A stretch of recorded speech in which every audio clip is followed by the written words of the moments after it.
ಈ ಪಿಕ್ಚರ್ನ ತಿರ್ಗಾ ಮ್ಯಾಜಿಕ್ ಮಾಡ್ತಾರೆ. ನಂಗೆ ಆ ನಂಬಿಕೆ ಇದೆ.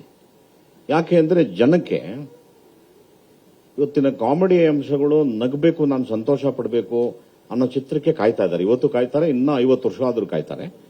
ಸೊ ಆ ಥರ ನಾವು ಬಹಳ ಗ್ಯಾರಂಟಿಡ್ ಆಗಿ ಈ ಚಿತ್ರದಲ್ಲಿ ತುಂಬಾ ಮನಸ್ತೃಪ್ತಿಯಾಗಿ ನಗುವಂತ ಇದೆ. ಕೆಲವು ಮಧ್ಯೆ ಚೇಷ್ಟೆಗಳು ಇದ್ದೇ ಇರುತ್ತಪ್ಪ, ಇರಬೇಕು.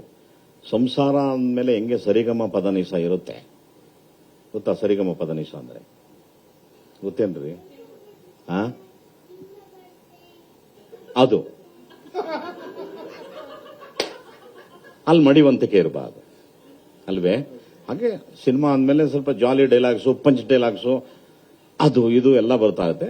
It will be going. But ಒಂದು ಮೆಸೇಜ್ಗೋಸ್ಕರ ಒಂದು ಸಿನಿಮಾ ಮಾಡ್ತೀವಿ.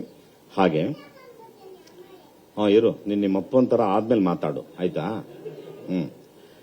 ಹಾಗೆ ತುಂಬಾ ಎಂಟರ್ಟೈನ್ಮೆಂಟ್ ಪಿಕ್ಚರ್ನ ಗುರು ಕೊಟ್ಟಿದ್ದಾರೆ. ಥ್ಯಾಂಕ್ ಯು ಗುರು. ನೀವು ನನಗೆ ಕೊಟ್ಟಂತ ಎಲ್ಲ ಚಿತ್ರವೂ ಜನ ಇವತ್ತು ಹೆಸರು ಹೇಳ್ತಾರೆ. ನಾ ಎಲ್ಲೇ ಹೋದ್ರೂ ಕೂಡ ಪಟ್ಟಂತ ಮಠ ಮಂಜುನಾಥ ಅಂತಾರೆ. ಅದು ಇನ್ನೊಂದು 30 ವರ್ಷದವರೆಗೂ ಕೂಡ ಸರ್ ರಂಗನಾಯಕ ಅಂತ ಹೇಳುವಂಥದ್ದು ಸೃಷ್ಟಿ ಆಗುತ್ತೆ. ಆಗ್ಲಿ, ಇದು ನನ್ನ ಶುಭ ಹಾರೈಕೆ. ನಾನಂತೂ ಐ ಆಮ್ ವೆರಿ ಹ್ಯಾಪಿ.